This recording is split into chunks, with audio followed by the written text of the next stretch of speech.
I'm here representing the United States of Kailasa. बड़े बाल, माथे पर टीका और साध्वी की पोशाक पहने अंग्रेजी बोलती इस महिला का वीडियो खूब वायरल हो रहा है। ये महिला खुद को यूनाइटेड स्टेट ऑफ कैलासा की प्रतिनिधि बताती हैं। वो कथित देश जिसे भारत से भागे उसके भगोड़े गुरु नित्यानंद ने बसाया है।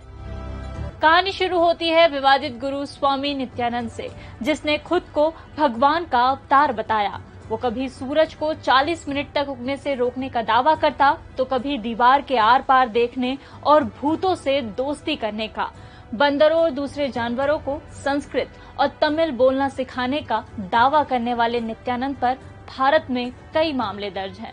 अब उन्हीं के बनाए देश कैलासा की महिला प्रतिनिधि का 22 फरवरी को यूनाइटेड नेशन के मंच पर दिखना सबको चौंकाने वाला था। खासकर साध्वी जैसे अवतार में नजर आई उनकी शिष्या विजय प्रिया नित्यानंद का। कौन है विजय प्रिया नित्यानंद जो यूएन डिप्लोमेट्स के साथ दिखी? विजय प्रिया नित्यानंद संयुक्त राष्ट्र में कैलासा की स्थायी राजदूत हैं।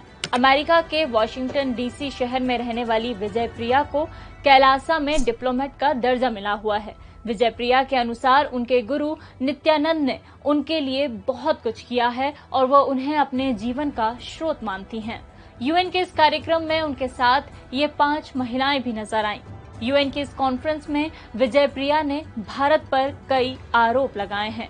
उनका कहना है कि हिंदू परंपराओं को पुनर्जीवित करने वाले उनके गुरु का भारत में उत्पीड़न हो रहा है। साथ ही उन्होंने यूएन से कैलासा, नित्यानंद और 20 लाख हिंदू प्रवासियों के उत्पीड़न को रोकने के लिए उपाय मांगे हैं।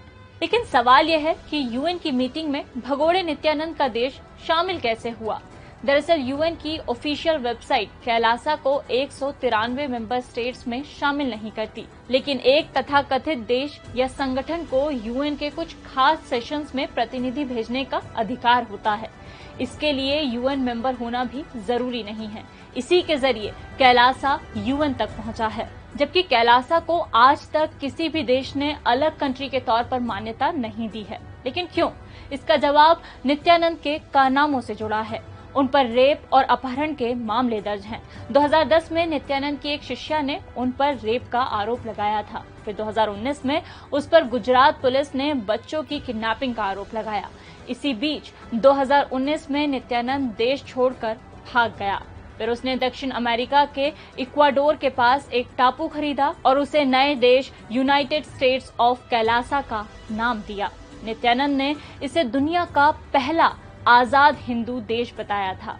उसके मुताबिक ये देश हिंदुओं की आवाज उठाता है और उसका अपना संविधान भी है। देश की आधिकारिक भाषा अंग्रेजी, संस्कृत और तमिल है। नेशनल फ्लावर कमल तो वहीं नेशनल एनिमल नंदी है। नित्यानंद ने अपने देश का एक बैंक भी लॉन्च किया, जिसे रिजर्व बैंक ऑफ कैलासा, और करेंसी को कैलासियन डॉलर कहा गया। वहां संबोधन के लिए नमस्ते की जगह नित्यानंदम का इस्तेमाल होता है।